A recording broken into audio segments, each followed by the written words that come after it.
History is still lulling us to sleep with one of the most hilarious jokes of all time. That giant, towering Gothic cathedrals, so mathematically precise that modern design software would weep, were erected using wooden hammers, ropes, and the bare hands of poor, illiterate medieval stonemasons. Sounds so hardworking and inspiring, right? But let's try doing a simple calculation. An entire Europe wallowing in the so-called Dark Ages, a sparse population, rampant famine, literacy being a luxury. Suddenly, boom! A mysterious spark burns down a dilapidated wooden church, and right from those ashes, tens of thousands of tons of stone are carved, hoisted into the air, and locked together, matching the golden ratio of the universe. Where are the design blueprints? Non-existent. Where are the construction logs or payroll lists for tens of thousands of workers? Absolutely invisible. Anonymous architects just appear out of thin air, wave a magic wand to create miracles of physics, and then evaporate without leaving behind so much as a single line of biography. Do you really believe that people chiseling under dim candlelight could calculate resonant sound frequencies or leave transcendent melting marks on stone walls that could only be created by plasma rays?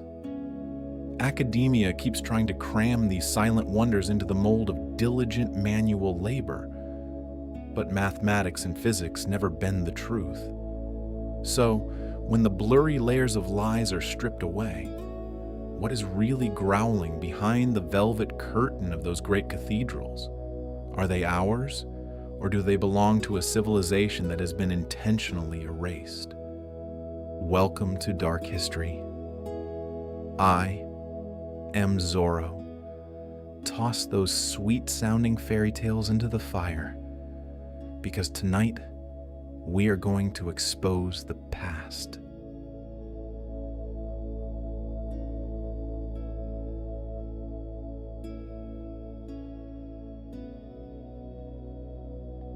What would happen if I told you that those great stone ghosts standing tall across Europe were never meant for human hands? Welcome to the dark corner of history. Cast aside the cookie-cutter textbooks you once had to memorize by heart, the ones claiming these architectural masterpieces were designed, measured, and stacked by medieval peasants dressed in coarse cloth, eating black bread and dying of the plague at the age of 30. Sounds like a fairy tale rushed before bedtime, right? A late-night hypothesis that has gone far beyond the boundaries of reason. But tonight, we will not believe those lullabies. We will use our fingernails to scrape away the glamorous layers of paint from mainstream history. And believe me, what you are about to witness beneath that curtain will haunt your mind. Because the more we study these ancient ruins, a chilling truth unfolds before our eyes. There is something about their origin that absolutely does not belong to us. Every great investigation begins with observation. Detectives don't look at the big picture laid out by a liar. They look at the minor details. So, stand with me in front of Chartres Cathedral in France. Look up at its soaring spires that defy every law of physics. Do you see it? That limestone. It doesn't look like it was built. It seems to be alive. It is sprouting and growing. Each arch, each spiral pillar reaches upward with a spine-chilling organic precision, as if it follows the DNA structure of a living organism rather than rough lines drawn on parchment. And this is when your skepticism should start screaming. Just how exquisite are the carvings on the walls of this cathedral? Under the most advanced 21st century magnifying lenses, people still find details that an ordinary human eye, standing just a few meters away, could never possibly see. The folds of a cloak flowing like real silk fabric, leaf veins as thin as a strand of hair, tiny blood vessels bulging on the body of a stone statue, even a faint, sly smile curling up mysteriously, permanently carved into the cold limestone. Who did this? What for, when not a single parishioner standing on the ground could ever see it? Mainstream history, those venerable scholars with their spectacles slung low, proudly tells us the construction of Chartres began around 1194 and was completed in less than 70 years. Wonderful. 70 years. Now, let's use a bit of our brains and imagine what that actually means. We are talking about the 12th century, an era when cranes were a sci-fi concept. Before solid steel scaffolding systems, before humanity unified any international standard system of measurement. This worker's ruler could be half a knuckle longer than that worker's ruler. Yet, by some absurd miracle, tens of thousands of tons of stone, let me repeat, tens of thousands of tons of stone, were chiseled, hoisted tens of meters high, aligned with millimeter precision, and locked together in perfect harmony. No modern cement, only gravity and calculations that cross human boundaries. How? With bare hands cracked by frost, with ropes braided from hemp and groaning wooden pulleys on the verge of snapping. They force us to believe that stonemasons with crude medieval tools created these flawless stone monsters. But the truth is, when you look deep enough into that cold stone, you will see that history has conned us spectacularly. What you have just seen is merely the tip of a massive iceberg, and its submerged part is much darker than you think.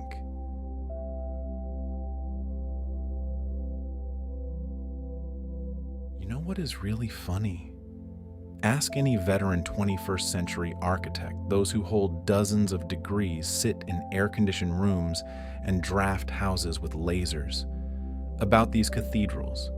If they are honest, they will confess to you a feeling of strange unease, a cold shiver running down their spine as they attempt to decode those stone blocks. The geometry of these structures is flawless. It is absurdly perfect.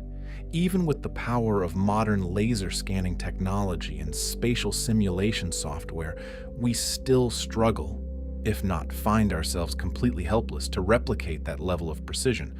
But geometric design is only the outer shell.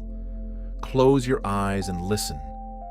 The acoustics inside these stone vaults are fine-tuned to extremely specific frequencies. It isn't just mere echo. It was designed to amplify the human voice, to amplify hymns as if the builders held a book on the mathematics of sound in their hands, centuries before the science of acoustics was ever born and officially named. Look at those stained glass windows, brilliant, haunting, and never fading. We are talking about chemical formulas permanently lost to time, and then the floor plan, the ratio between height and width, the distance between the nave and the transepts. That arrangement is not random.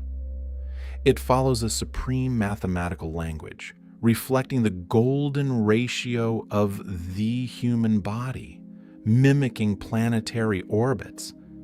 And most insanely, it resonates with the Earth's electromagnetic fields. And now, history tells me to believe that poor medieval masons, working sluggishly under flickering candlelight, counting and calculating with their cracked knuckles, could possess such cosmic precision? No, we have been asking the wrong question. Perhaps they didn't possess that knowledge at all.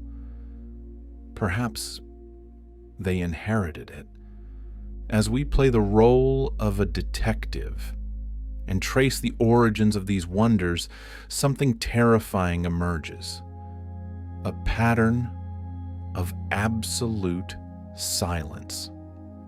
Not a single blueprint remains, not one initial sketch, not a single instruction manual, nor any guild document describing how to cut tens of thousands of stone blocks with an error margin of just half a hair's breadth. And those hailed as chief architects, well, here is the goosebumps-inducing part. Many of them appeared out of nowhere. Their biographies are blank sheets of paper. No childhood, no apprenticeship records, no lineage.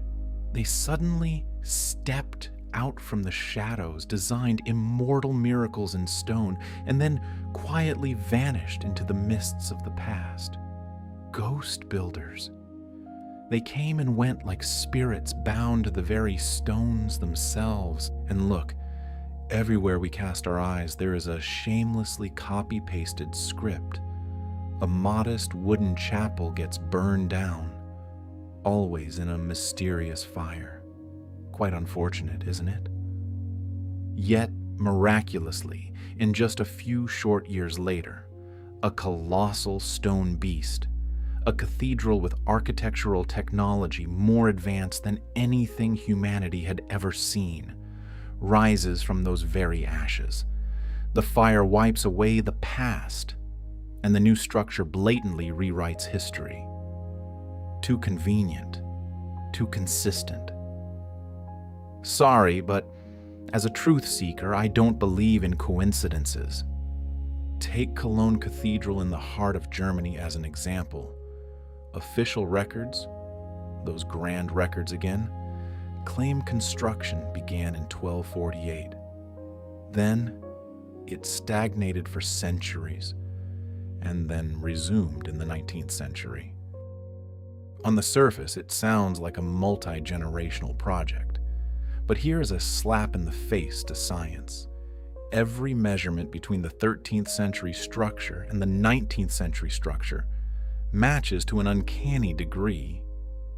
It is as if the later builders, separated from their predecessors by hundreds of years, were following a perfect blueprint that far exceeded the measuring capabilities of the instruments available at the time. How?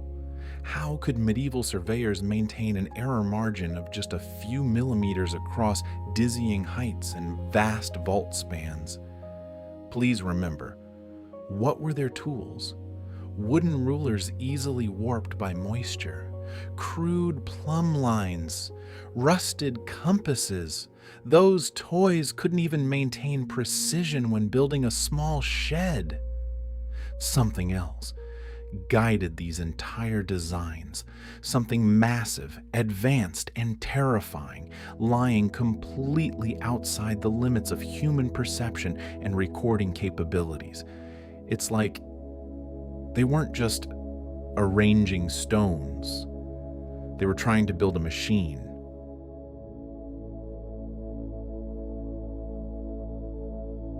Do you think chiseling stone is a job for pure muscle power? Do you think all it takes is a hammer, an iron chisel, and a few dozen burly young men to mold a masterpiece? Don't be so naive. There are brutal clues being suppressed right inside the molecular structure of these stones. When modern geologists, those unburdened by blind faith or outdated books, actually placed stone blocks from certain Gothic cathedrals under the scientific lens, they took a step back in horror.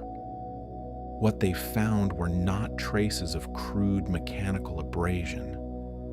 They found the hallmark of a material processing technology at an unimaginable level. Heated limestone, localized melting, Even their molecular structure was restructured to create compounds denser and harder than the original rock. On some walls, they discovered the phenomenon of vitrification at a microscopic level. Let me explain in simple language. The stone was exposed to an energy beam of terrifying intensity, powerful enough to melt its surface into glass in a split second without destroying the entire structure. This is not the remnant of a primitive quarry with rusted shovels.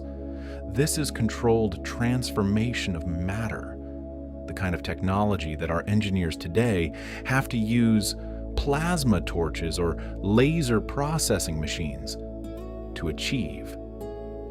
Yet, there it sits, staring us in the face, mocking us on buildings labeled 13th century. But let's set physics aside for a moment. If you ever have the chance to stand alone amidst these colossal stone vaults, close your eyes, stop looking, feel. Do you feel the air humming? Standing right at the epicenter of the cathedral, you will feel subtle vibrations transmitting through the soles of your shoes, running up your spine. It's as if this entire building is breathing. It is resonating at a frequency specifically designed to attune with human consciousness. The pattern of those pillars, the curvature of those arches, they precisely mirror the geometry of acoustic resonance.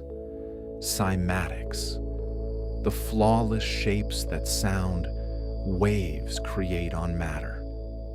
We have always been taught that this is a place for worship, a place for prayer and confession. But with this physical and acoustic structure, could there be another possibility? That these structures were never actually churches? That they were devices, harmonic machines, giant amplification stations designed to manipulate sound, harvest energy, and perhaps even manipulate life itself? And this is when mainstream explanations begin to collapse into ragged fragments when struck by the light of logic. Textbooks say that Mason guilds and devout peasants poured their blood, sweat, and tears over generations to build this. Oh, how touching. A story of human resilience. But wait. Detectives always look for invoices, right? To build a stone beast like this, you need a massive workforce, tens of thousands of people working relentlessly for decades. So, where are the records of their food and lodging? From which storehouses was the food drawn to feed the mouths of tens of thousands of men doing heavy labor every day? Where are the payroll ledgers? Nothing. Not a single scrap of paper. No ruins of inns or worker settlements. No surrounding quarry is large enough to have been hollowed out for millions of tons of stone stuffed into here. It's as if these buildings drop from the sky, intact, pristine, and perfect. Meanwhile, their origins were hastily shoved behind a highly convenient curtain of myth. Look at the timeline. The so-called Dark Ages. Europe was wallowing in illiteracy, rampant famine, people dying like flies from disease. According to the historian's own statistics, the entire population of a country back then was sometimes not even equal to the population of a medium-sized modern city. So, who? Who was left with enough spare time and health to go build these colossal stone leviathans? Who possessed a brain grand enough to organize a logistics system 1,000 times more complex than a military campaign? Who managed the microengineering? Who sustained and fed that gargantuan labor force across decades while the entire continent was starving? The calculations simply don't add up. The worst mathematical joke in history. The closer you look, the more the entire story we've been brainwashed with unravels completely. It is not an unsolved mystery. It is a truth screaming to be recognized.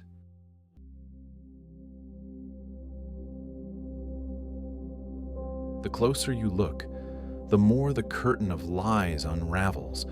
The hastily sewn threads of mainstream history are starting to snap apart. Try doing an imagination exercise with me.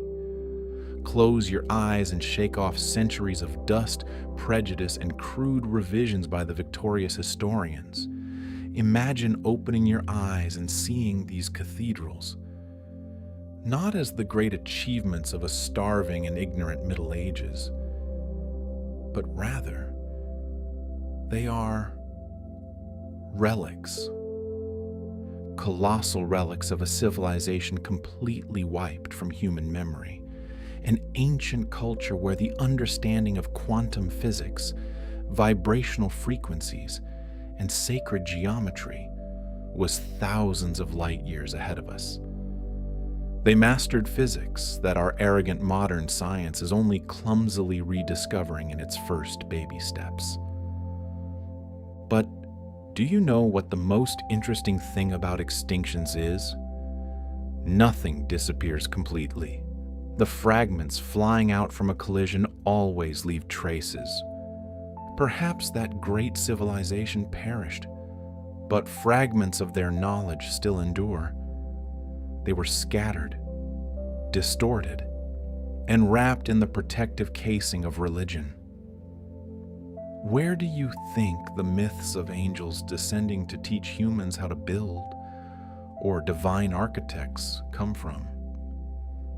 They are intellectual remnants whispered stealthily by black-robed monks in dark underground crypts. People painstakingly copying manuscripts while no longer understanding what kind of technology they are preserving. If you think I am making up a wild science fiction story, open your eyes wide and consider this. Across this globe, from temples chiseled out of monolithic rock in India to the silent pyramids in Egypt or the towering basilicas in Europe, we always find the same repeating motif, the same brutally accurate star maps deeply etched into stone, the same set of mathematical proportions linking the muddy ground to the starry sky. Different continents, cultures separated by deadly oceans, but the same code. Could there have once been a global network of forgotten builders?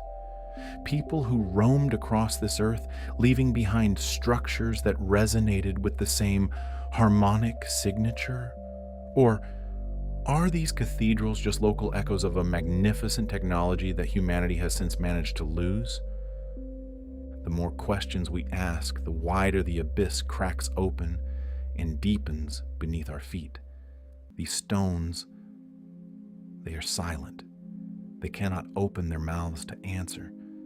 But remember, stones do not forget. They remember every vibration, every technology that shaped them. And somewhere within the physical memory of these stones lies a truth too colossal to fit inside rotting textbooks. A truth too dangerous for the safe, boring footnotes of history. Today, we looked at the lies. Tomorrow, we will no longer speak in hypotheses. Tomorrow, we will follow the numbers closely. Because when mathematics enters this investigation, the ridiculous myth of humans using hands and ropes to build will officially collapse. Ultimately, math is the greatest enemy of lies. It has no emotions. It has no political agenda. It does not bend itself to serve faith or entertaining stories. It simply coldly and brutally describes what is possible and what is impossible. And when we apply mathematics to the story of the great cathedrals, the numbers flatly refuse to obey history. Let me plant a mathematical nightmare in your head before we conclude. the simplest question a 5-year-old child could ask. How many hands does it take to build a structure like that? A typical Gothic cathedral contains anywhere from 30,000 to 50,000 tons of extremely precisely cut stone. Can you visualize that mass, even if we concede and assume they were only small stone blocks? The entire project would still require millions of hoists, millions of millimeter-precise alignments, and individual placement under perfect calculation. Millions of times, with bare hands, by starving human strength.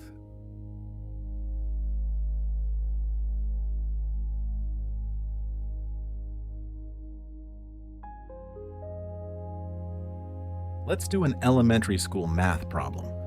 Take out paper and a pen if you wish, because I guarantee the result will make you laugh in bitterness. Suppose, just suppose, we have an elite workforce of 1,000 workers. No sickness, no strikes, no getting wiped out by the plague. They toil away, spilling blood and sweat every day, continuously for 80 years without a single moment of interruption. No weekends, no holidays. With the crude technology of that era, each of these miserable laborers would have to personally quarry the stone, chisel it square, and then use the pulling power of their gaunt bodies to transport nearly 2 tons of stone every week.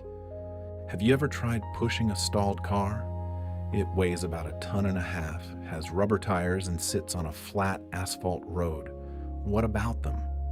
They had to pull 2 tons of stone on sloppy, muddy roads using rickety wooden-wheeled carts without any hydraulic machinery or modern cranes to assist them. Just thinking about it makes your muscles want to go on strike, doesn't it? The concept, in and of itself, transcends all boundaries of absurdity. But hold on, this black comedy is only just beginning. The absurdity turns into horror when we examine the population records of Europe at that time. Do you think the cities building cathedrals back then were bustling? Not at all. Sparkling names like Reims or Chartres in the 13th century were actually just slightly plumped up villages surrounded by endless fields. These entire towns, scraping together the elderly, young children, and pregnant women, usually counted fewer than 1,000 inhabitants. Now, imagine you are a powerful lord.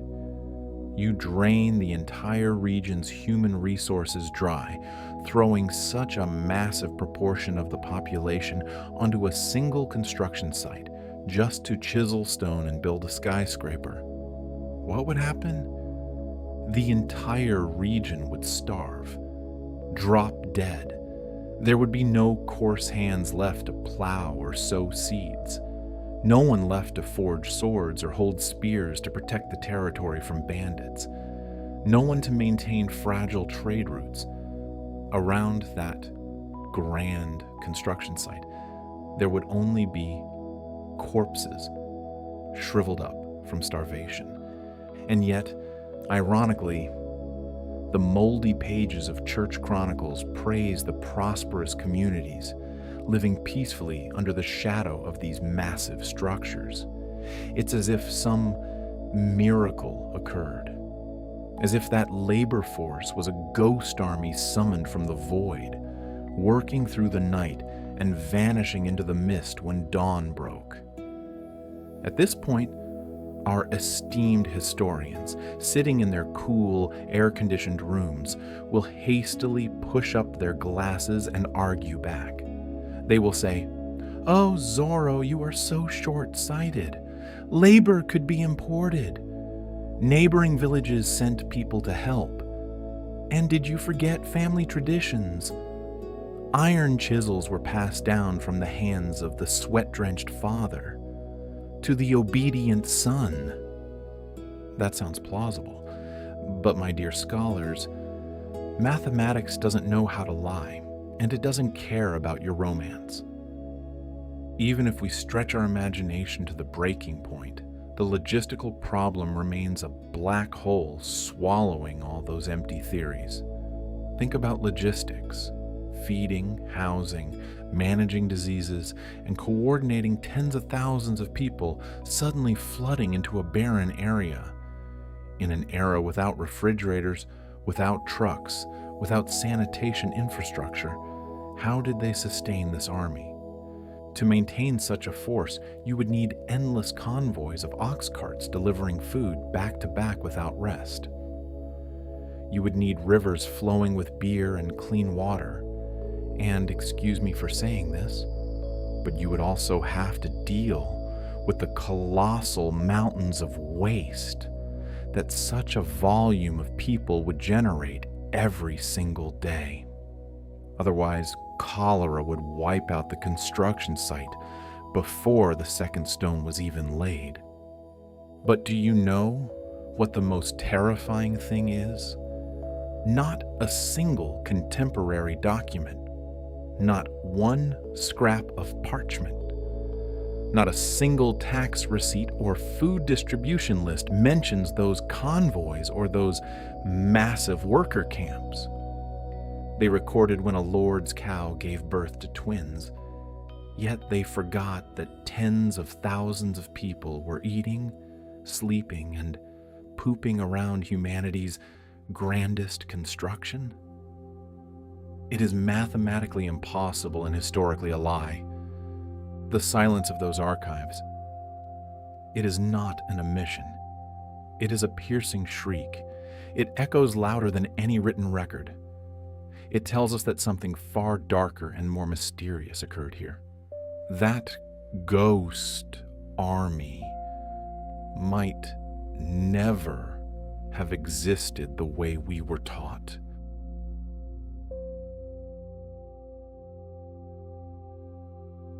The silence of the account books isn't the only thing that sends a chill down my spine.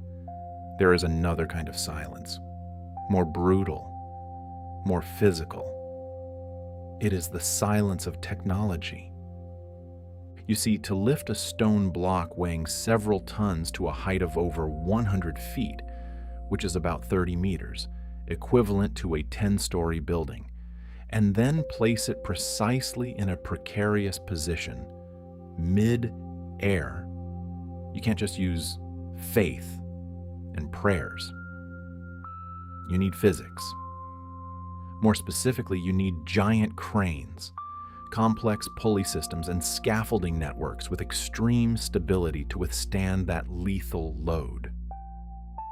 But guess what our archaeologists have found beneath the dust of time? Nothing. Absolutely empty.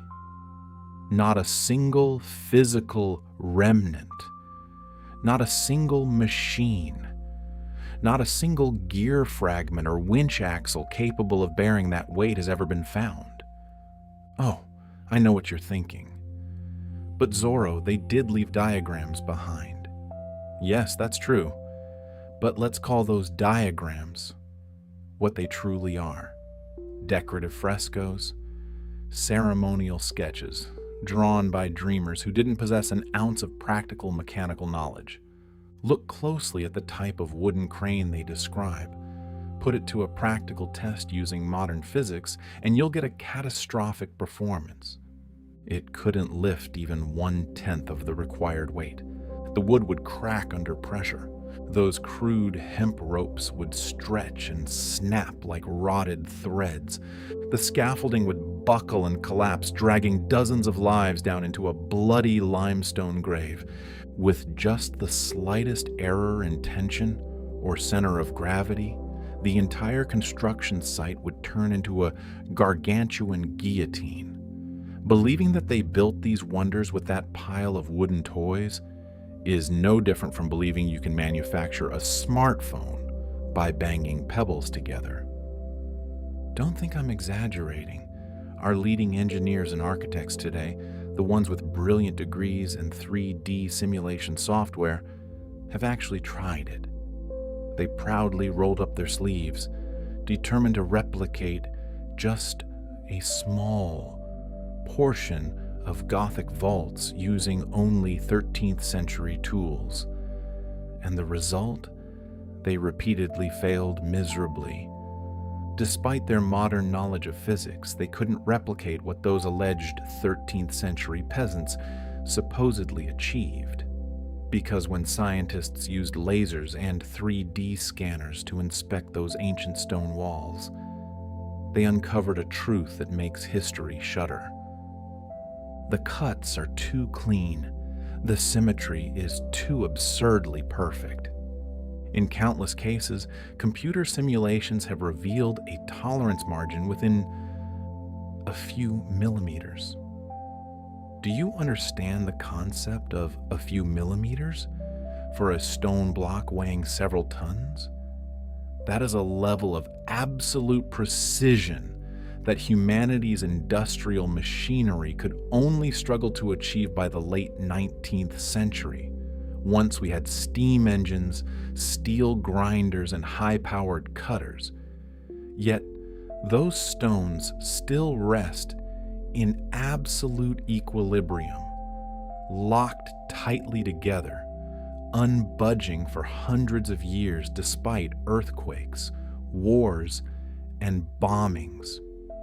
So, the question is, where on earth did this damn knowledge come from? Are we really expected to believe that the illiterate masons of that era, after a grueling day of chewing on pitch-black bread as hard as rock, suddenly, intuitively grasped the laws of quantum mechanics, calculated static loads, dynamic loads, and structural dynamics? Complex physics concepts that weren't officially formalized by humanity until the eras of Isaac Newton and Galileo Galilei centuries later? Or is it, ladies and gentlemen, that we are being lied to? Could it be that we are standing in front of something completely different? Not the rise of a new technique, but the existence of a blueprint, a remnant of knowledge left over from an era far, far more ancient and brilliant than what is written in our dilapidated history books. Because when you peel back each layer of stone, you will see that their fingerprints lie not just in muscle power, but in the great mathematical equations hidden in space. Equations that people of the 13th century didn't stand a chance of understanding, let alone creating.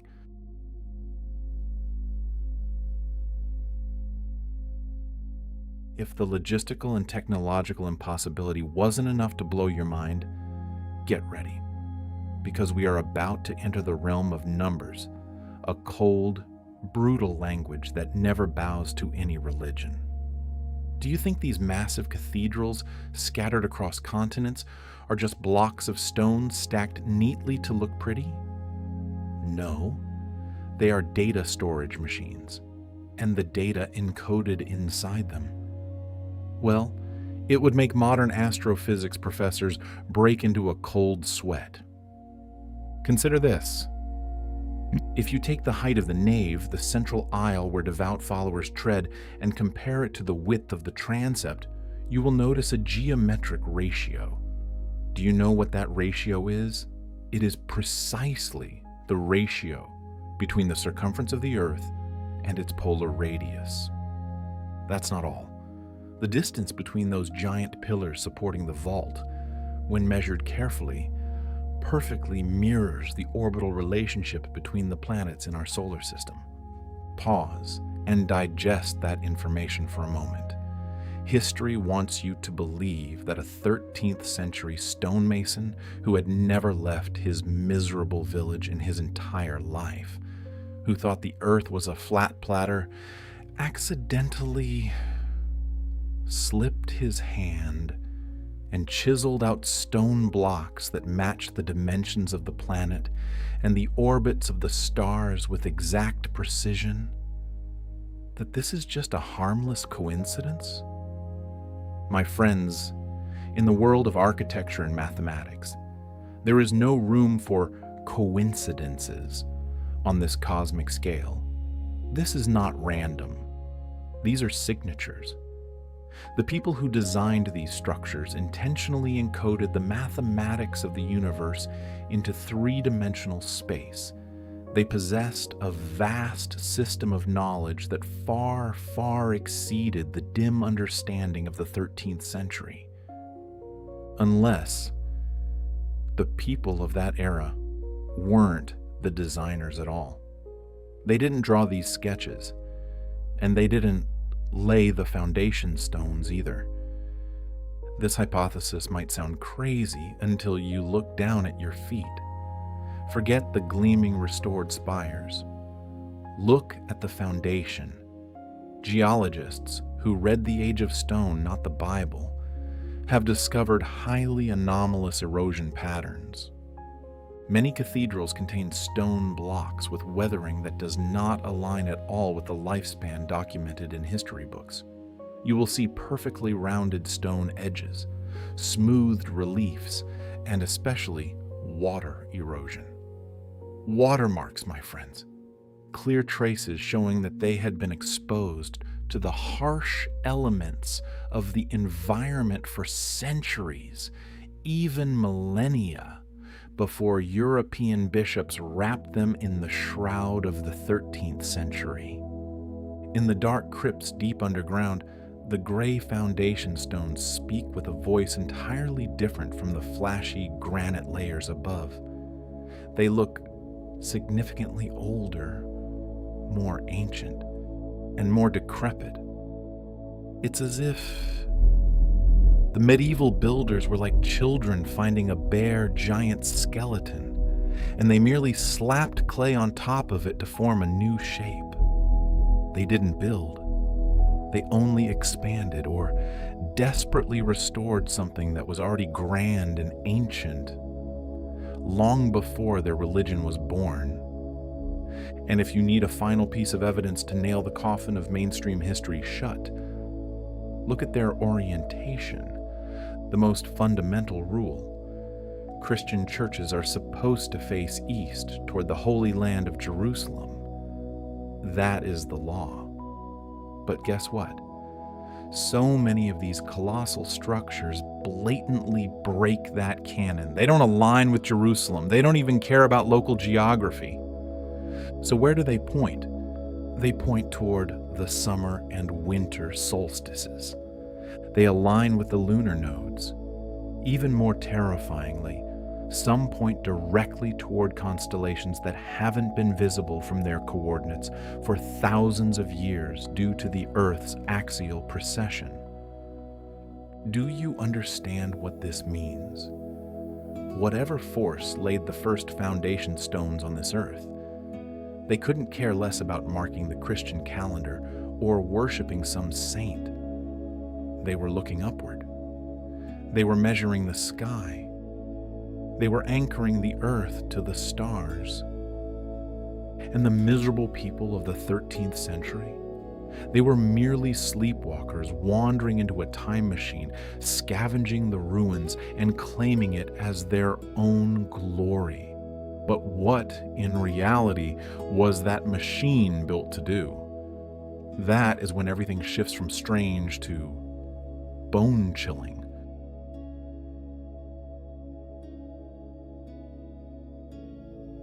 There's a weapon even more powerful than swords and spears. It is resonance. Have you ever stepped into a colossal cathedral, heard the choir echo, and suddenly felt goosebumps run down your spine? Your mind seemingly floating, and all mundane thoughts instantly slowing down. History calls that the presence of God. Science calls it the manipulation of brainwave frequencies. When modern acoustic engineers brought their measuring instruments inside these gigantic structures, they stumbled upon a truth that makes your skin crawl. The interior spaces were not designed for mere sound amplification. They were fine-tuned to an extreme degree to generate resonant frequencies that correspond precisely to the human brainwave spectrum. Specifically, the theta state. the state of deep meditation, hypnosis, and altered consciousness. When choirs raise their voices within these walls, the sound waves reflect and collide with each other at predetermined mathematical angles. The very air around you turns into a dense, vibrating medium. It envelops the listener in patterns of oscillation that directly interfere with perception.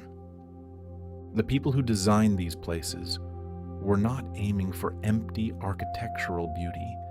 They were designing an environment that interacts with the human central nervous system. Could it be that from the very beginning, these churches were never temples of faith?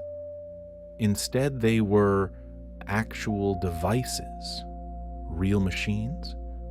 Not machines made of iron gears and steel, but mind-awakening tools, crafted by a civilization well-versed in the language of vibration and quantum geometry.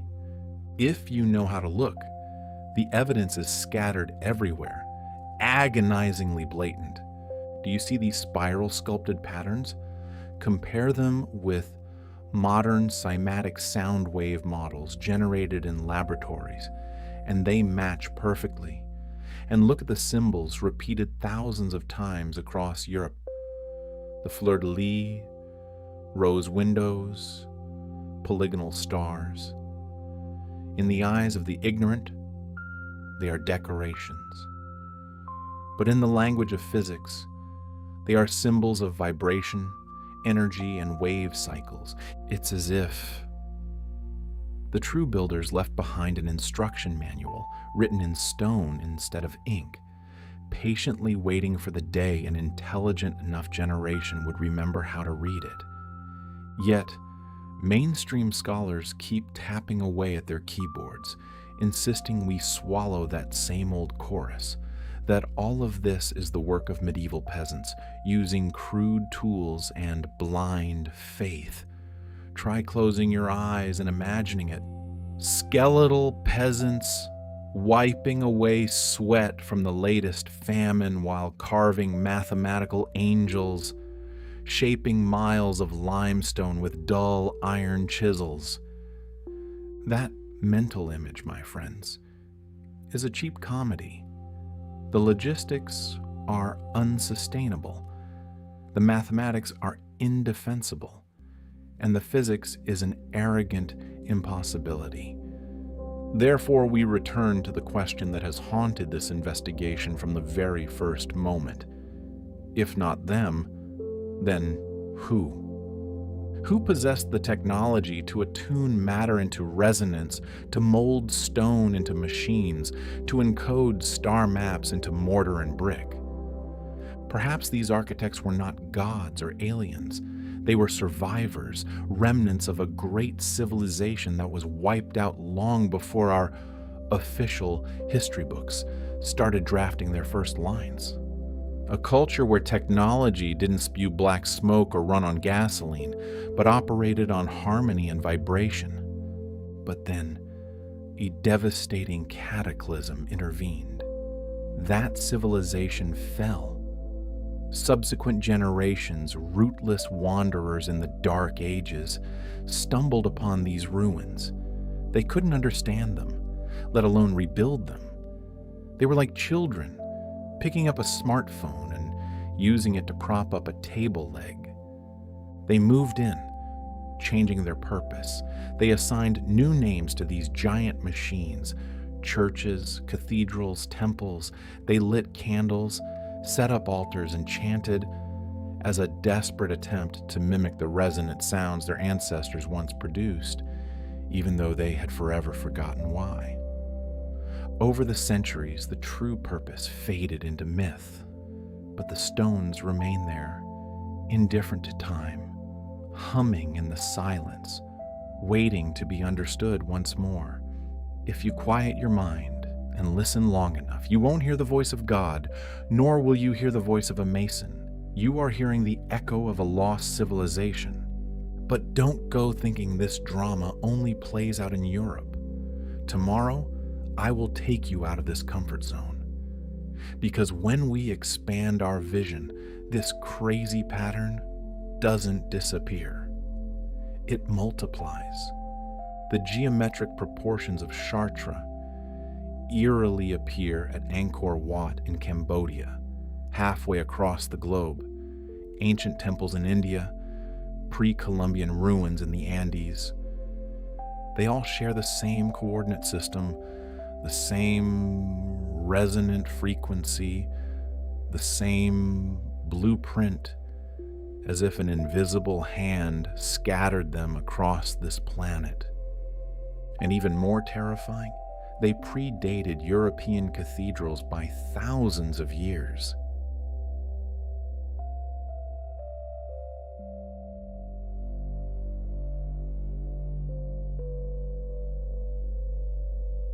Do you ever feel like history is just a bad joke?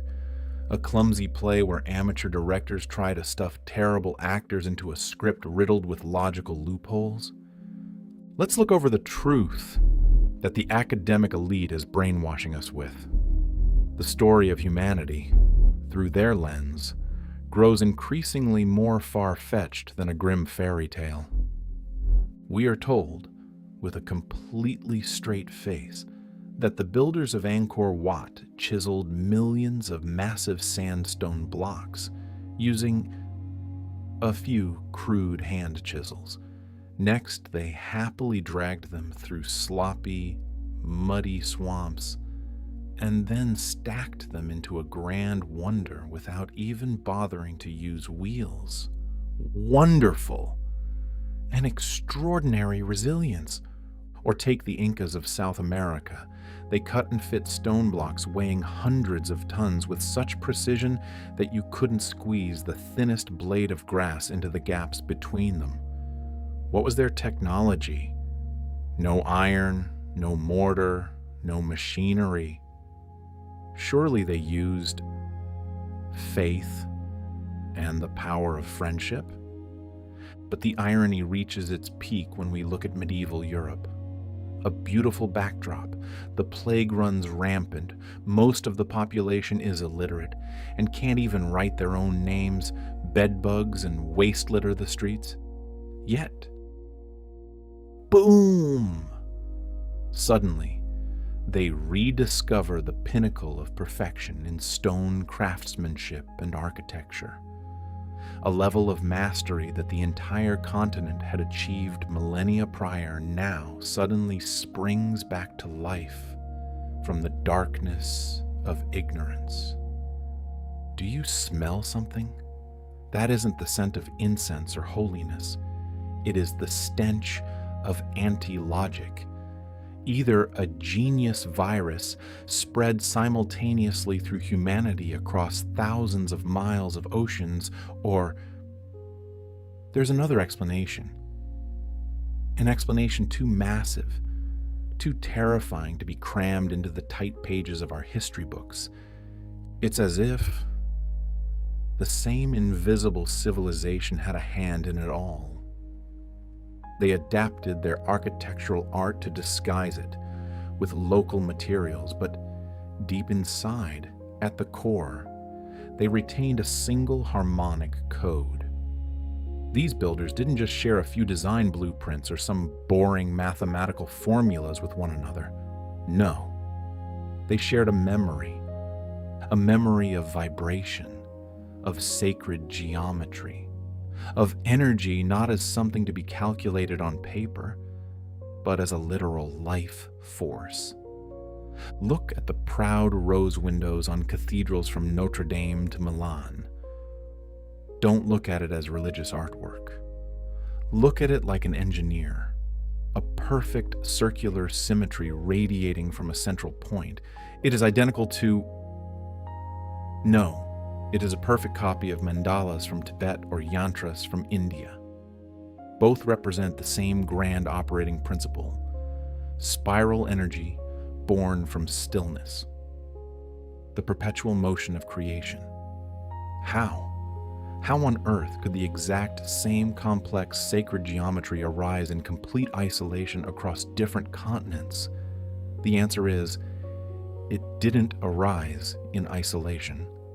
It stems from a master operating system of the earth, an ancient science of forms and frequencies that has been obliterated. Researchers whisper about it as the architecture of resonance. This theory points out that these geometric proportions and special stone materials were not meant to shelter people from the rain and sun. They are amplifiers. They tune the structures to extremely strict vibrational frequencies. When sound waves are emitted and travel through these stone walls at specific harmonic intervals, they don't dissipate. They anchor, weaving together to form standing waves, invisible matrix networks suspended in space. This matrix can bend light, affect magnetic fields, and most terrifyingly, manipulate your very consciousness. I am not blowing smoke or pushing cheap conspiracy theories. Modern scientific experiments have been forced to bow and admit it. When they measured it, they discovered that the resonant frequency right at the center of the nave in a host of massive cathedrals matches many ancient sacred caves, always hovering at approximately 110 hertz. Do you know what 110 hertz does to the human brain? It shuts down the part of the brain linked to logical, linguistic thinking and triggers a light hypnotic state, opening up the center of emotion and psychedelia. The ancients didn't do that by accident. They knew exactly what they were doing. They didn't build temples just to gather and sing hymns. They built machines. They forced stone blocks to hum at programmed notes. They shaped the stone to make it sing the song of mind manipulation.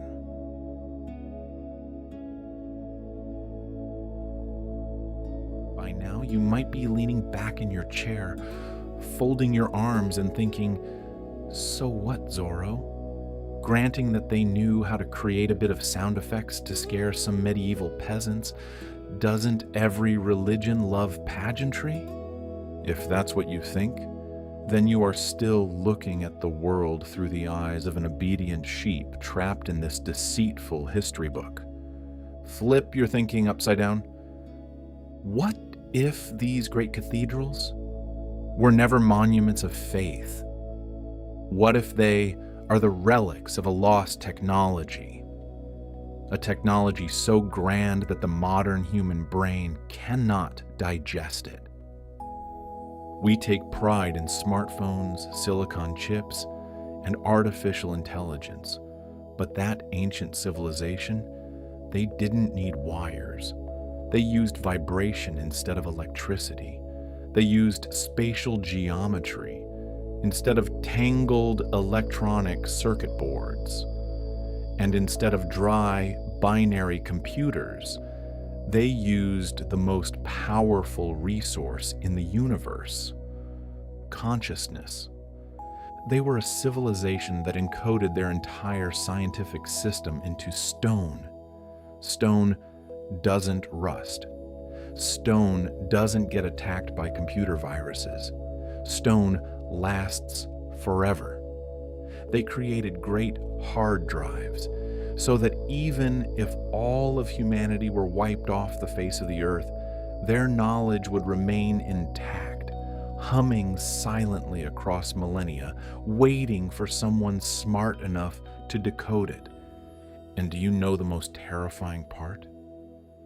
Everywhere we cast our eyes, we find blatant clues signaling that these massive structures were not designed for humans. They weren't built to house congregations. They were built to interact with the earth itself. Look at the geological fault lines, places where the earth's crust rubs together, generating the largest and most violent invisible electromagnetic fields. Guess what the ancients did? They placed their structures directly spanning across these very fault lines, accurate to the millimeter. Not only that, Some cathedrals align perfectly in a straight line with the nodes of what scientists and geographers call ley lines. Imagine ley lines as our planet's meridian system, massive invisible energy channels connecting a host of ancient sites globally like solder joints on a gigantic cosmic circuit board. Look at their shape. You call that religious architecture? I call them antennas. Piercing spires reaching up to the sky to harvest atmospheric electrical charges and subterranean foundation structures. Grounding lines plunging deep into the planet's core to manage electrical discharges. They weren't built merely for believers to glorify heaven.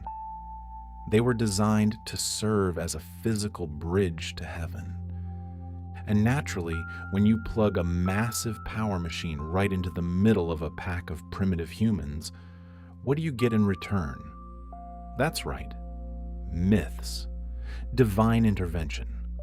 Wherever one of these stone machines exists, that is where chroniclers start getting high on fairy tales. In France, villagers swore on their lives that angels flew down and completed the construction work in a single night.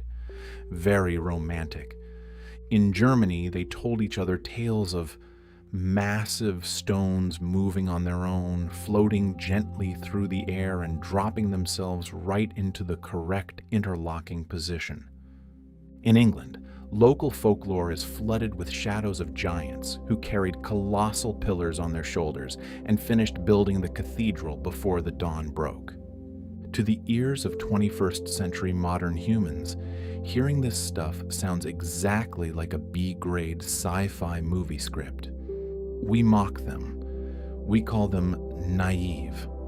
But what if we are the naive ones? What if those wild legends aren't just make-believe stories concocted during free time? What if they are distorted memories? A genuine but hazy recollection of supernatural forces, of technical tools, far exceeding the imagination and understanding of humanity at that time. When your mind is incapable of explaining a magnetic field or anti-gravity technology, what language do you use to describe it to your children and grandchildren? Exactly. You only have a single language left to cling to: myth. They weren't making things up. They were simply trying to be dutiful reporters, using the impoverished vocabulary of a civilization that had lost its roots.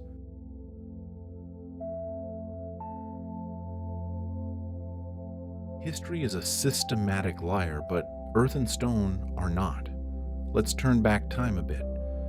Back to the 19th century, when Europeans began a campaign to clean up and restore cathedrals after centuries of abandonment. Explorers and engineers back then were puzzled to realize something strange. These structures looked older, much, much older than the assumed age recorded in the official files. Do you see something here? The mud. Tons of mud burying the lowest floor windows, burying the giant archways. It's as if the ground suddenly rose up by meters after they were built. Our obedient historians call it the natural deposition of time. Natural deposition? Are you kidding me? How many cobwebs and bushes does it take to bury half of a great cathedral? No. There is another more gruesome piece of evidence. Many structures bear scorched scars right on their inner core stone blocks. The stone surfaces are deformed, melted. To melt sandstone or granite, you need temperatures of thousands of degrees Celsius. A fallen priest's candle cannot do that. A fire from medieval straw cannot do that. They look as if they just stepped out of a giant crematorium. A global fire melted the very flow of history. Those scorch marks are not the stamps of time. It is a signature, the handwriting of a devastating cataclysm. And this is the missing link to shatter every textbook.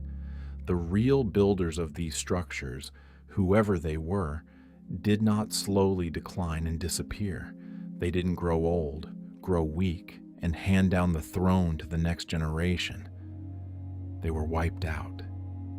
Suddenly, brutally, crushed in a purging event that reshaped the entire ecosystem of the planet. What took place afterward, the era we celebrate as the Renaissance or the Golden Age of architecture, was not actually a rebirth. It was a salvage operation. Imagine this: post-apocalyptic survivors wandering through a desolate, ruined world. They happen upon these giant, impregnable stone relics. And what do? They clean them up. They assign new stories to them. They place statues of new gods inside them. They paint spells and crucifixes onto energy machines. Exactly like a child finding an abandoned quantum computer, not knowing what it's for, so they spread a tablecloth over it and mistake it for a local shrine altar to kneel and pray to. Tragic, yet deeply ironic. Still don't believe it? Go to a cathedral, bring binoculars, and look closely at the carvings high above. Stay away from the boring angel statues. Look into the hidden corners. Historians will scratch their heads and call this the vivid imagination of medieval artisans.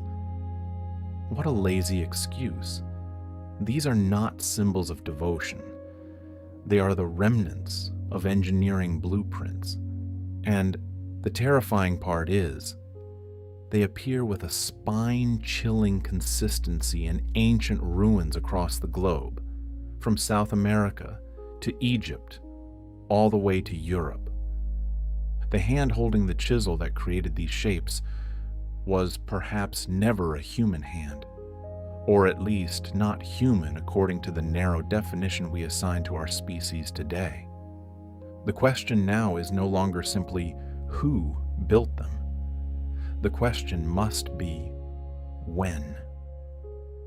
If these stone machines existed even before the era we call recorded history, then, ladies and gentlemen, our timeline has been skewed, not by hundreds, but by tens of thousands of years. Let your mind drift a bit. Imagine a cataclysm submerging the world, a devastating meteor impact, a magnetic pole shift tearing through the Earth's crust, or a technological collapse beyond our imagination. Something so brutal that it reset the entire memory of humanity. After that nightmare, we woke up from the mud, naked and afraid. Surrounding us were ruins too advanced to replicate, yet too sacred and massive to destroy.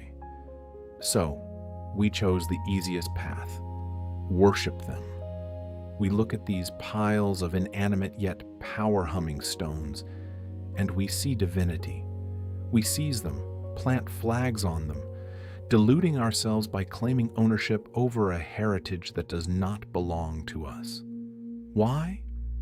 Because the megalomaniacal ego of humanity does not allow us to admit a grim truth, that we are merely bewildered orphans, wandering aimlessly among the colossal tombs of our predecessors.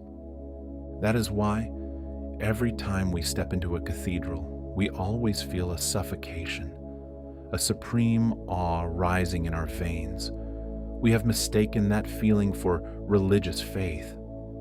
Not so, my friends. It is recognition. Deep within our DNA, a secret code is ringing. We know that those who created these things were not strangers. They were our forgotten ancestors. Or perhaps the very engineers who created our biology. The mainstream version of history that you memorize by heart is merely a flimsy canvas, stretched to the point of tearing over an empty frame. Beneath that fragile canvas lies another painting, more ancient, darker, yet more magnificent than anything humanity has ever dared to dream of.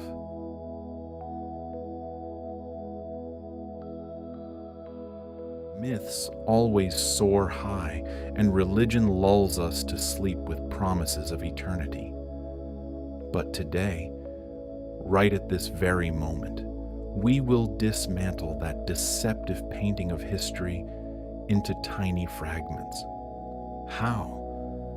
By seeking out the final refuge of skeptics, the most ultimate weapon this universe has ever created: numbers.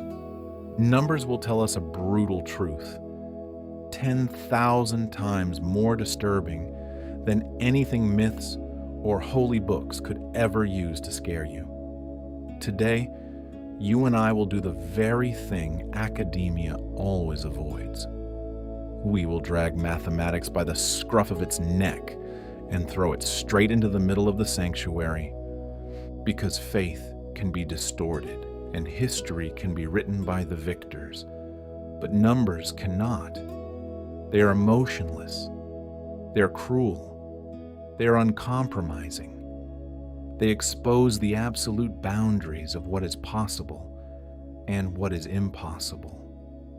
And when we pull out these dry numbers to illuminate them under the light of the magnificent cathedral windows, our artificial framework of history begins to crumble. Let's start with the most basic thing: the heartbeat of civilization, population.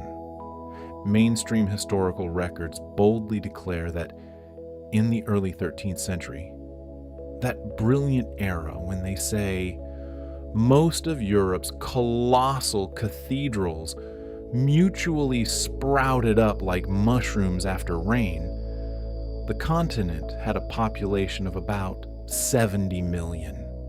70 million. Sounds impressive, right? But let's strip it bare. Even the most conservative historians have to whisper their admissions in closed conferences. That 70 million figure is nothing but a pathetic guess. It was clumsily patched together from a few rotting, torn tax records and the contradictory chronicles of local lords.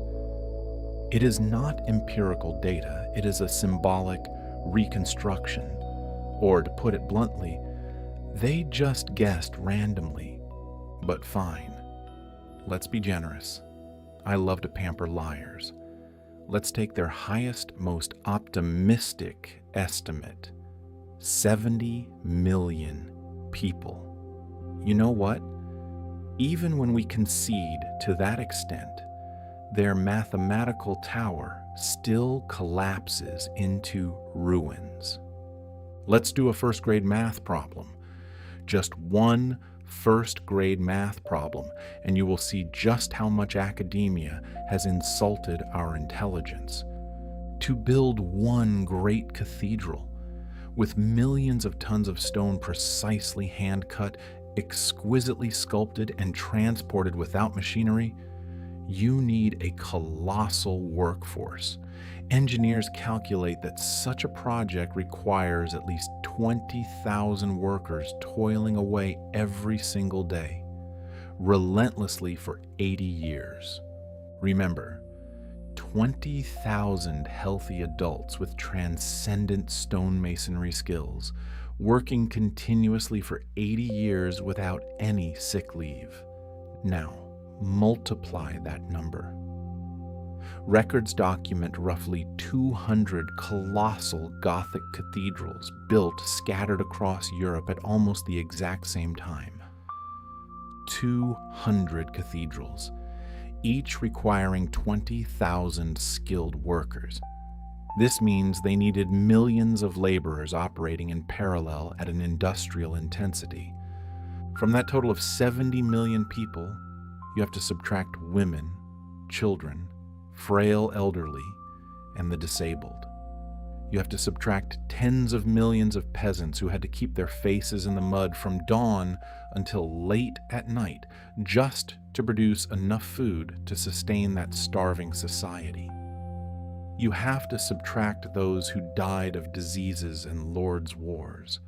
So, ringing out the entirety of Europe back then, where did millions of master stone sculptors, millions of brilliant architects, and millions of healthy laborers come from, willing to dedicate their entire lives, generation after generation, just to chisel stone? And who grew the wheat to feed those millions of mouths for 80 long years? The logistical system to sustain such a labor army in the 13th century is impossible. Even with our current 21st century technology and supply chains, building 200 megalithic superstructures simultaneously would bankrupt an entire continent. Mathematics doesn't know how to lie. The numbers are screaming in our faces. The story they tell is a grand lie. We didn't build them. Medieval humans didn't build them. They merely found them, stood in terror before them, and tried to falsely claim them as their own heritage to cover up the truth that this earth was once the playground of gods. And we are just latecomers, sweeping up the ashes of a civilization that was completely wiped out.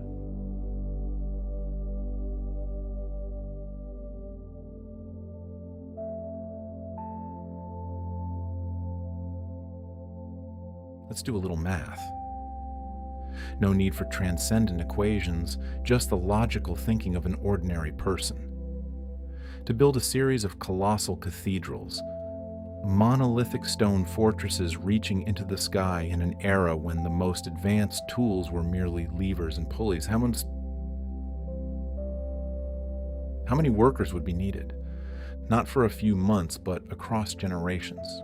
It means 1 out of every 3 adults would have to work full-time just to chisel stone, quarry stone, drive carts, and act as architects. An utterly laughable absurdity. If 1/3 of the healthiest workforce were thrown into giant stone construction sites, who would grow the wheat? The fields should have withered and rotted. Who would hold swords to defend the territory? Armies should have dissolved into dust. Commerce should have completely stagnated because no one would have the free time to weave cloth or trade spices.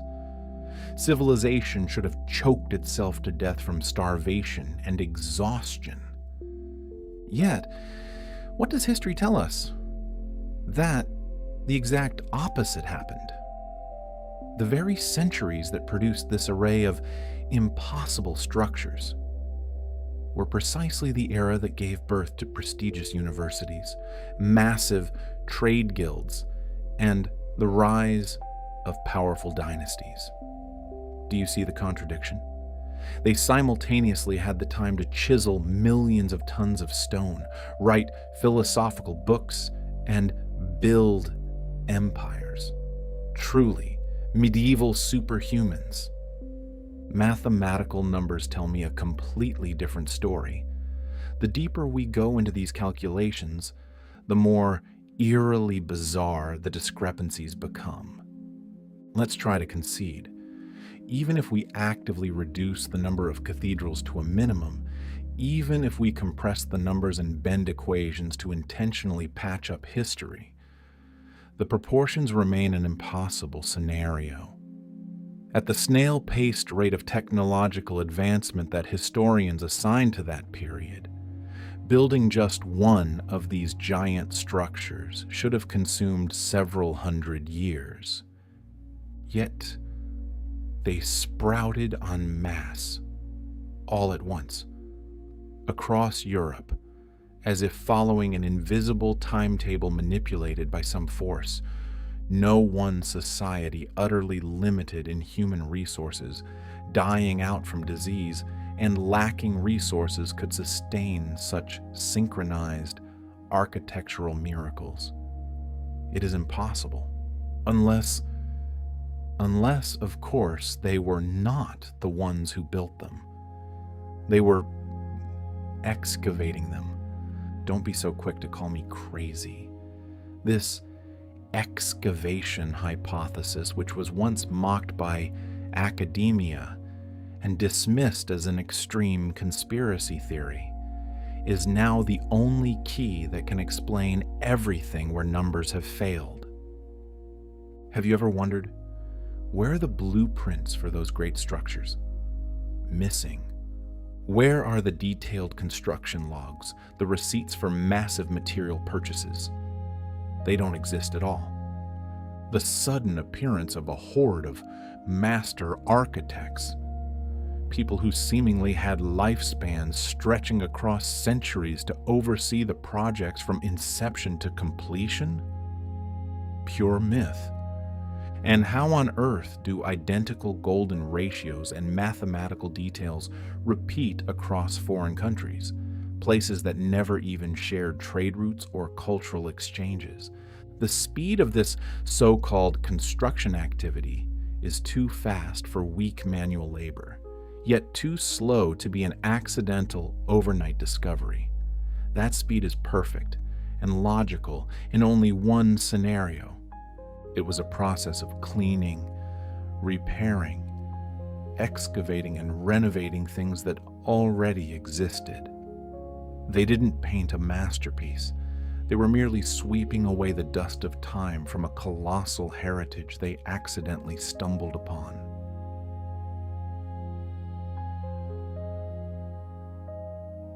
Do you believe what history books write? That humanity has multiplied slowly, sequentially, century by century, like a tree growing from a seed? If you believe that, I have bad news for you. Mathematics just ripped that peaceful illusion to shreds.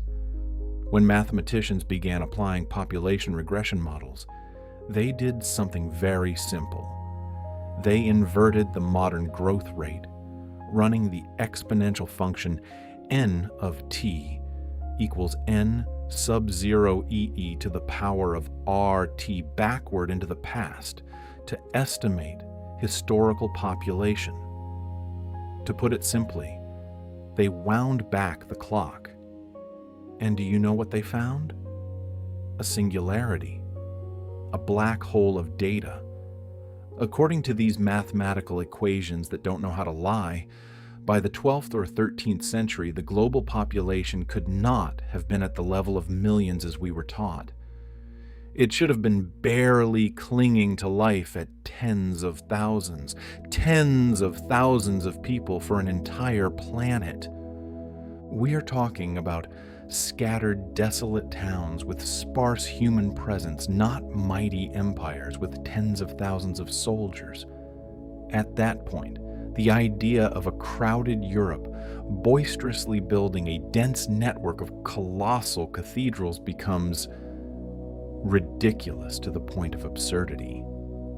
If only a tiny fraction of humanity existed during that period, then who carved out those stone mountains? The rats?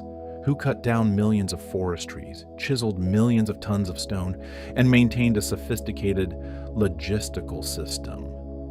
An impossible supply chain spanning across multiple nations.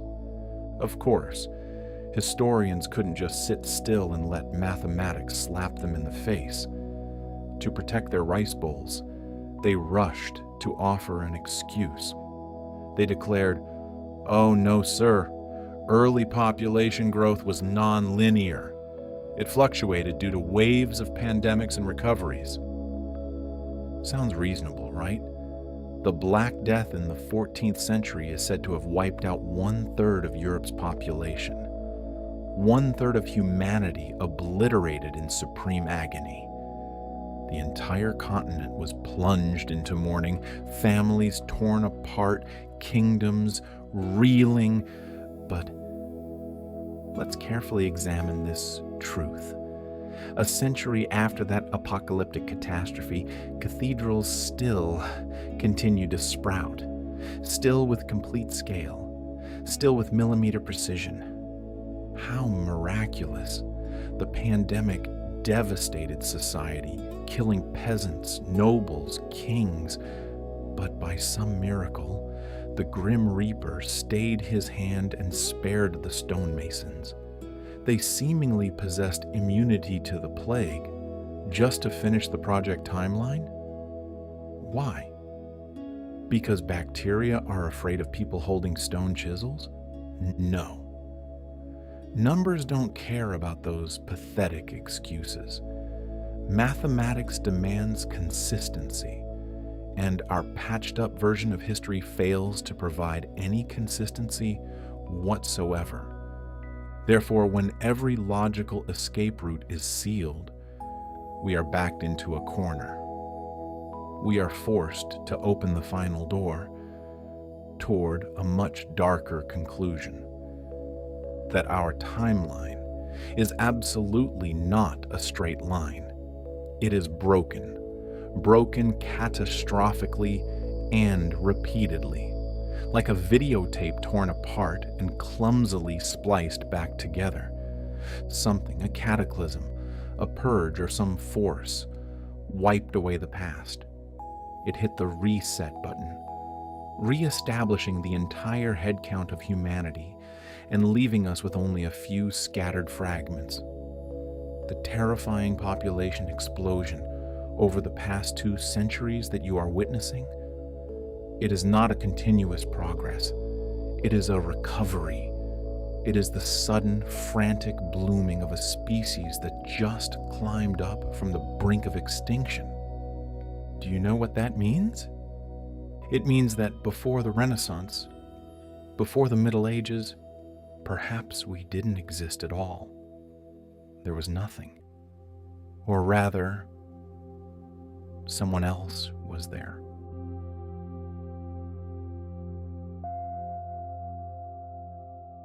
The evidence of the timeline's rupture doesn't just lie on the scratch paper of mathematicians. It lies right beneath our feet, precisely buried underneath the most sacred symbols we have ever worshipped. Beneath the foundations of countless magnificent cathedrals lies a suppressed truth. Older foundations, colossal megaliths dating back, listen carefully, hundreds, sometimes thousands of years before the assumed starting point of construction. Look at the Gothic crypt at Chartres. Excavations have brought to light hidden architectural strata, cut with a spine-chilling precision, a laser-like precision that no rusted chisel from the Middle Ages could ever match. At Reims, the lower stratigraphic layers tell a much more violent story. The stone there is vitrified. Do you know what that means? It is the footprint of a hellfire, a temperature so extreme it melted solid boulders into glass, just like the epicenter of a nuclear blast. And right in the heart of the City of Light, beneath Notre Dame de Paris, archaeologists scraped up the ruins of an even more ancient structure. And guess what? It is completely unaligned with any Christian symbolism. It points straight along the path of the sun on the solstice, a stone astronomical machine. We are staring into the fossilized skeletons of an older world, a civilization completely burned out of humanity's memory. Imagine, just for a second, close your eyes and imagine there was once a global civilization, technologically advanced far beyond our narrow understanding. That advancement didn't come from gears, smokestacks, or microchips. They mastered the forces of nature. To them, geometry wasn't dry problems on paper, but a language. Acoustic resonance wasn't art for entertainment, but power, a source of energy. When their grand world ended in ashes, the survivors, or those who came after, yes, our very ancestors, inherited a heap of ruins. ruins too vast to replicate and too sacred to leave abandoned. What did they do? They did what we humans do best: falsely claim ownership. They gave new names to those structures. They altered their purpose. They decorated them with crucifixes, calling them churches, temples, casas.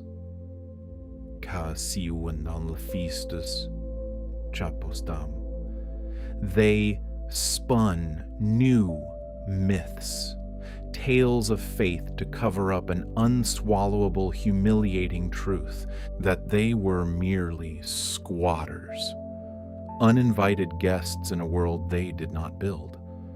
Through this lens, the so-called genius architects of the Gothic era are revealed for what they truly are. They were just preservationists, at most repairmen. They patched, they restored, they smeared on additions. They added spires and superfluous decorative motifs onto frameworks that had already been standing there since time immemorial. The true genius, the magnificent science behind those harmonious stone frameworks, living like colossal musical instruments, belonged to the invisible hands that are long gone. Medieval builders were merely mimicking, like children practicing copying a master's sketch. They copied proportions, simulated vaults, imitated pointed arches. But the foundational formula, the science of turning stone into energy, that has been lost forever. Want proof of this mimicry? This squatter hypothesis perfectly explains the greatest mystery in architectural history. Why did the Gothic style disappear so suddenly? According to historians, the Great Gothic era lasted a mere 2 centuries, a flash of 200 years. Then, without a single warning, without any transition, the entirety of Europe abandoned it. Architects turned 180 degrees, switching to building flatter, simpler, even cruder designs. Knowledge evaporated overnight. No manuals were passed down. No schools taught it. There was no gradual decline for people to even notice, only silence, a cold, terrifying silence, identical to the symptoms of global amnesia. You can't forget how to do something if you truly understand it, right? Unless you never actually knew how to do it. And here's the final twist, to crush the complacency of modern history. We can laugh at these assumptions until we realize that this evaporation script didn't just happen in Europe. It is a repeating motif across the planet. In Egypt, the knowledge of cutting and lifting multi-ton megaliths for the pyramids evaporated in just a single generation. In South America, the technology of fitting stones without mortar, so tight that a razor blade cannot slip through, completely vanished between one culture and the next.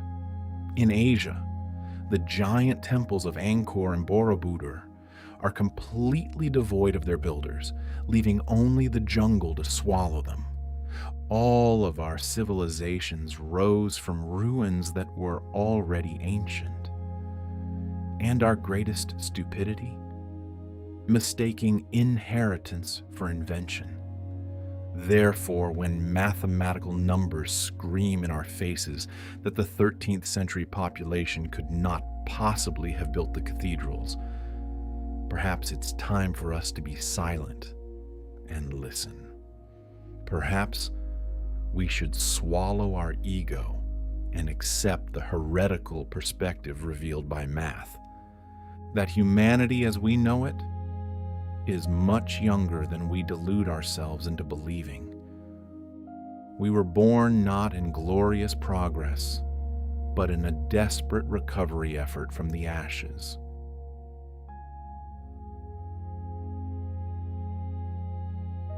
But even the explanation of a lost civilization, of poor squatters living on the bones of the old world, it still leaves an unfulfilled lethal black hole. A burning question remains: what is the true origin of that knowledge itself? Because if you have enough courage to look deeper into the nature of this knowledge, you will realize it doesn't just stop at brain teasers about lift in power or stone durability. The geometry of Gothic cathedrals doesn't stop at Earth. It is a map encoding celestial mechanics. The golden ratios, the pointed arches, the distances between the main pillars. It all matches with a spine-chilling perfection to the orbits of the planets, to the mathematical constants of interstellar distances, and the harmony of cosmic gravity. This is no coincidence. These are constants, data requiring a scale of observation and calculation far beyond the sight of anyone just standing on the ground. So then, who was the first to measure the sky with such absolute precision? Who encoded the secrets of the universe into those cold blocks of stone? Perhaps the true builders are not merely older than us. Perhaps they are not entirely human. But anyway, let's temporarily set aside hypotheses about aliens or gods. Let's move on to the undeniable evidence. Evidence that is not buried in ambiguous myths or silent bricks and stones, but preserved in light itself. Look, there, in the forgotten photographs of the 19th century. The very first photos ever taken of European cathedrals. Light has a memory, and in these primitive images, something impossible still lingers, defying all our logic. These images date back to the mid-1800s. Keep this timeline in mind. Long before any large-scale restoration work, before the floods of tourists, and most importantly, before electric lights. And they show us what the naked eye could never see. A world half buried, half asleep. Look closely at the entrances. Many cathedrals appear as if sunken deep into the earth. Their doors are level with the ground, with no steps leading up, as if time and soil have slowly swallowed them. Other structures rise from desolation, surrounded by streets as silent as death, bare trees, no cranes, no scaffolding, no evidence whatsoever of ongoing construction activity. According to history, they were still being completed. But these photos say they had already been ancient since time immemorial. And look at them. The people captured next to these structures. Do they look like the people who built this wonder? No. They look like intruders, wearing simple, coarse coats and hats. They appear tiny, pathetic, in front of the towering walls, those majestic geological structures that humanity calls churches. They stand there, bewildered, like children squatting in an abandoned mansion of a vanished giant. But the true mystery lies here. Look at the tops of the spires. In some of these daguerreotype photographs, the light bends unnaturally over the stone surface. The spires glow faintly, shimmering even under a sky thick with gray clouds. Early photographers, panicked by this phenomenon, rushed to call it a silver anomaly. They reassured themselves that it was merely a technical glitch, a trick of an excessively long exposure time. But they were wrong. We were wrong, because that same halo repeats across dozens of photographs from different countries, by different photographers, at different times, When analyzed using today's modern technology, this phenomenon defies every logical explanation of photography. It is not an exposure error. It is something that is still alive. There is something impossible still lingering in those first photographs, a residual energy, a final warmth of a great former world, before it completely fell into an eternal sleep. And us, we only stumbled upon it when it had nearly dissolved away.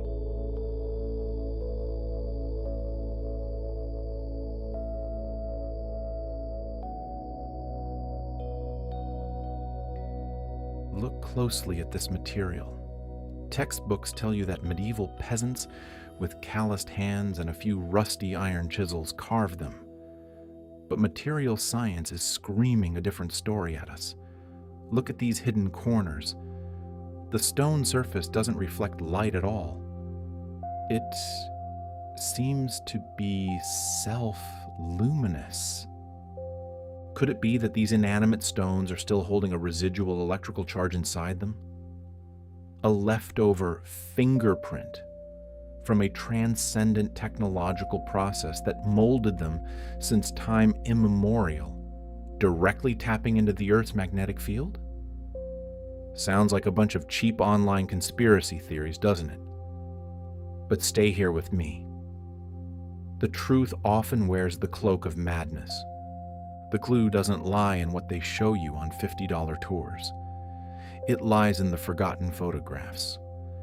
The year 1851, Reims Cathedral. This photo captures a large arched doorway on the flank of the cathedral. Today, if you go there, you will see a stupid, soulless brick wall blocking the passageway. But in this moment from 1851, that archway reveals a secret room inside. There, the geometric carvings are not cheap decorations. Hexagons lie neatly, locked tightly inside perfect circles. A spatial code, a harmonic mathematical pattern repeating obsessively, spanning from one temple to another across the continent. Quantum mathematics or religious art? You have your own answer. What do you see? A part of the cathedral's facade looks as if it were made of candle wax and heated by someone under an industrial blowtorch. The statues of angels, saints, fused, melted, distorted into one another into monstrous liquid masses. For stone to liquefy like that, you need a devastating temperature on the scale of a plasma explosion. But the spine-chilling irony is, the stones right next to them are completely unharmed, still sharp-edged, still perfect. Historians will cover it up with a beautiful word: weathering. Weathering? What kind of damned weathering is so selective that it melts the statue on the left but spares the statue on the right? No, dear gentlemen scholars. This is evidence of an intentional molecular structural transformation, a terrifying energy process capable of rewriting the code of matter without leveling the entire architecture. We are starting to smell the scorch of a buried past. Imagine with me a global cataclysm, an event with the power to tear continents apart, twist the very nature of matter, completely wipe out the infrastructure of a brilliant civilization.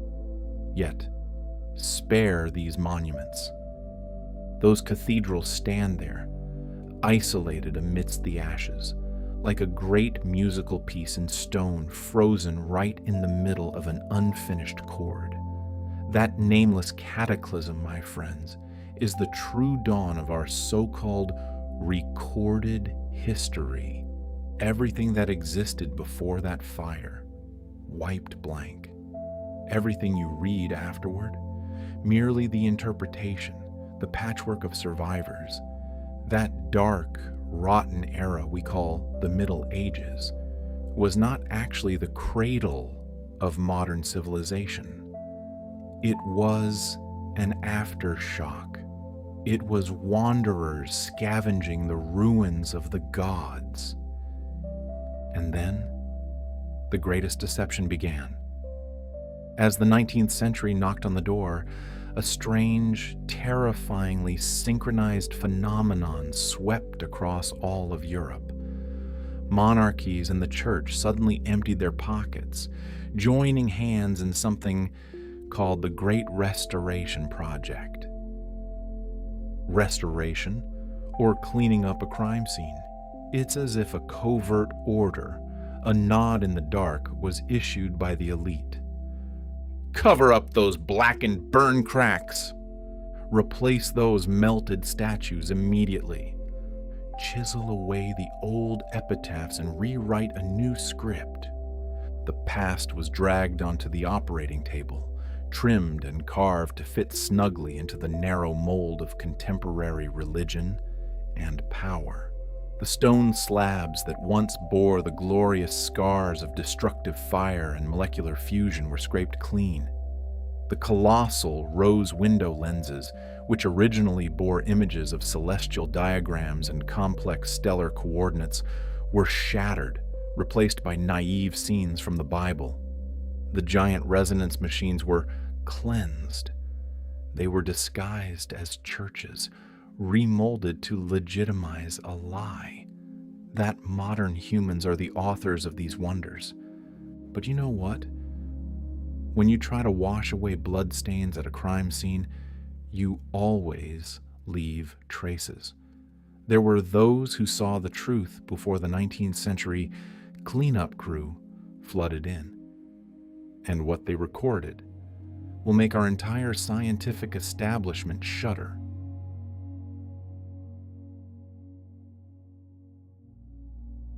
In a world where truth is crucified on the cross of power, those who ask questions are always labeled madmen, idle romantics, or deluded mystics. That is the fastest way for mainstream history to dig a grave and bury unfavorable testimonies. But, black and white ink has a very persistent survival capability. Even when the 19th century restoration armies rushed in with chisels and brushes to brainwash the stones, they still couldn't completely erase the brief, haunting accounts of those who were there before the darkness of the cover-up descended. Listen to the account of an anonymous French surveyor. Amidst the dusty restoration sites, he sneaked down into the hidden passageways deep beneath the cathedrals. He described paths leading down far deeper than what could be calculated by the engineering of that era. They were not built with crude bricks and stones. They were carved directly into an ancient type of stone, harder, denser, and thousands of years older than the walls above that we constantly revere. Why would a church need such stone roots plunging deep into the ground? For prayer, or to ground a colossal amount of energy? It doesn't stop there. Let's look back at the records of another engineer. He was horrified to discover iron devices embedded deep inside the foundations of these gargantuan structures. It bore no traces of hammer blows or forges. It wasn't installed there. It looked as if it had grown out from within the stone, as if a type of biotechnology or liquid metal had been seeded and crystallized together with the minerals. A crossover between mechanics and nature that the standards of the 19th century, and even us now, would still consider magic. And here the most chilling evidence comes from a photographer in Milan during the early years of photography. Photographic plates back then required very long exposure times. And it was precisely the slowness of the old technology that accidentally captured what the human eye could not see. During long nights of exposure under the moonlight, this photographer claimed that faint shapes emerged inside the glass plates. It wasn't a developing error. They were intricate geometric lattices, energy structures surrounding the pointed spires, observable only at a certain frequency band of light.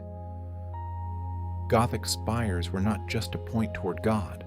They were lightning rods of the void, antennas transmitting and receiving something into the air. Duban goi jola augiak haitao vat qua qui du. Thi tat kain hung loi, chung nai ju hoi tuve motket luan duin had. Motket luan ma academia si run re nu fei thuan han. Cathedrals are not inert structures. They are not places for you to kneel and mutter hopeless pleas. They are machines, colossal, sophisticated machines that are currently lying fast asleep. Set aside the imagery of priests and hymns. Try looking at those who built them through a different lens. They were not merely architects. They were engineers of resonance and light. They understood how to focus electromagnetic currents through sacred geometry. They knew how to channel energy from the Earth's burning core, guide it through stone conduits, and release it into the atmosphere. You see a tower. I see a stone Tesla coil. You see a bell. I see a frequency trigger. Every curve, every arch, every Fibonacci ratio within them is part of a grand electronic circuit board. Look at the rose windows, that perfect radial symmetry, those pure color filters. They weren't made just to look pretty. They are optical lenses. When sunlight passes through, it is split into precise frequencies, interacting directly with the crystal lattice of carefully selected types of stone. And when those bells cast in absolute tonal proportions ring out, boom, they act as triggers, awakening resonance fields, turning the entire building into an orchestra of vibration. An orchestra that doesn't play music for entertainment, but to harmonize matter and consciousness, to bend reality according to the operator's will. Sounds a bit too fantastical, doesn't it? Like I'm telling you a Marvel script? But remember this, my friend. Our modern science is only just taking its first clumsy baby steps in understanding the relationship between vibration and form. Cymatics. We already know frequencies can lift small objects. We know sound can alter the molecular structure of water. We know brain waves can be controlled by rhythms. The ancient builders simply mastered these principles on a scale we dare not imagine. They didn't use cranes to lift stone. They used sound to make stone float. They didn't use mortar to bind. They used frequencies to link the stone atoms together. Miracles? No. That's physics. A type of physics we have forgotten, or that someone intentionally wiped from human memory. The great cathedrals are the final textbook pages in stone, standing there to challenge the arrogance of the modern world. But if it was such a divine technology, why did it stop? Why are these machines silent? The answer is far grimmer than you think.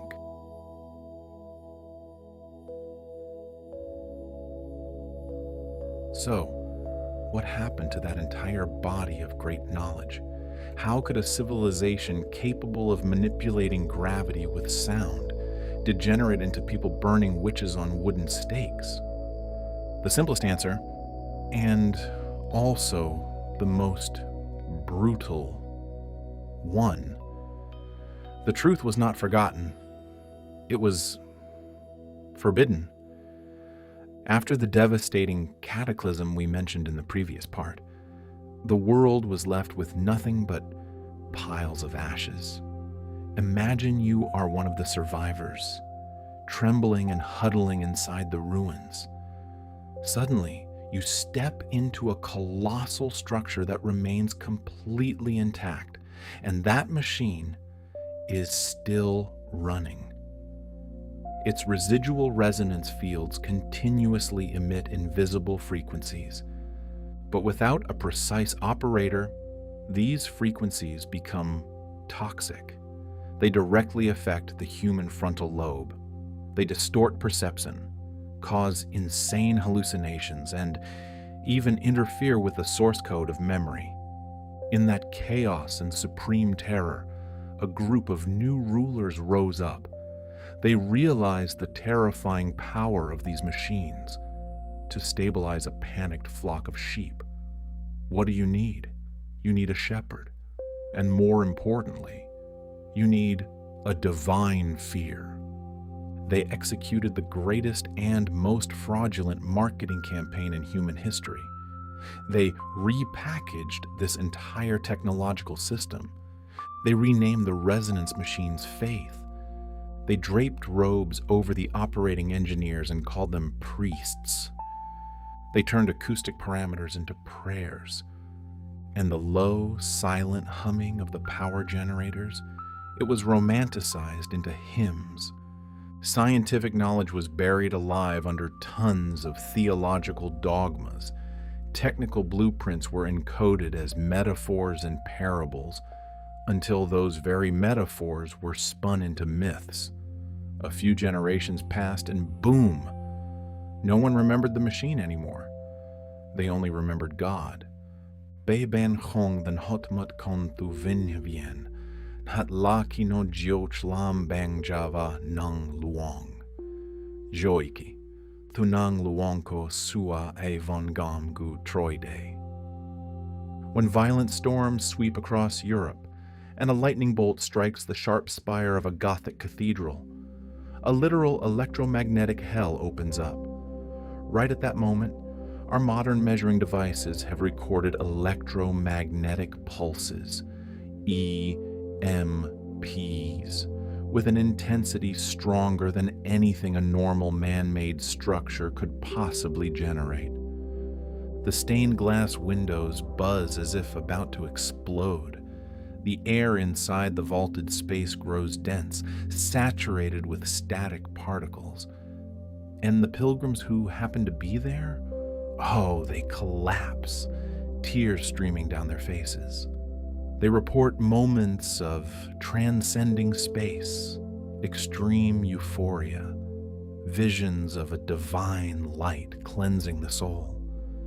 Theologians dismiss it and call it spiritual ecstasy, a touch from the one above. But the truth? My friends, it is merely the residual reaction of a living machine, accidentally plugged in and awakened momentarily by nature. In those few brief seconds, the cathedral is simply remembering its original design purpose. A physical discharge, nothing more, nothing less. And don't think this phenomenon is limited to just a few pointed buildings in Europe. Open your eyes wide and look at the big picture. The Great Pyramid of Giza. It is not a tomb. It begins to vibrate at an ultra-low resonant frequency whenever there is an earthquake in distant tectonic regions. The great temples of Angkor Wat. They emit a low, muffled hum, echoing under heavy tropical downpours. The megaliths in South America. Place a modern magnetometer close by, and the needle will dance as if having a seizure due to magnetic anomalies. They are all reacting to the exact same principle. It is as if planet Earth itself was once enveloped by a colossal network of energy conditioning stations, vibrating in unison with one another. And the great Gothic cathedrals in Europe. They're just the final corpses still standing tall, with a gasping, faint frequency, but one that has never truly snapped. What does this mean for us? those who beat our chests in pride over smartphones and space rockets. It shatters humanity's greatest illusion. We are always taught that history is a straight line, moving from ignorant savagery, gradually advancing toward the light of modern knowledge. But no, the truth is far more brutal. It is a loop, a goddamned cycle. We rise, we reach magnificent perfection. Then cataclysm strikes. We fall into a state of collective amnesia, slaughtering each other in the dark. And then we begin to rediscover the things we once mastered. Gothic cathedrals are colossal tombstones, marking the point of convergence between two worlds. A world that completely mastered the resonance of the universe, and a world, which is us, that has forgotten everything, wandering around, scavenging echoes and mistaking them for the source of all things. But if the 12th century ape men didn't build them, then where did the real architects go?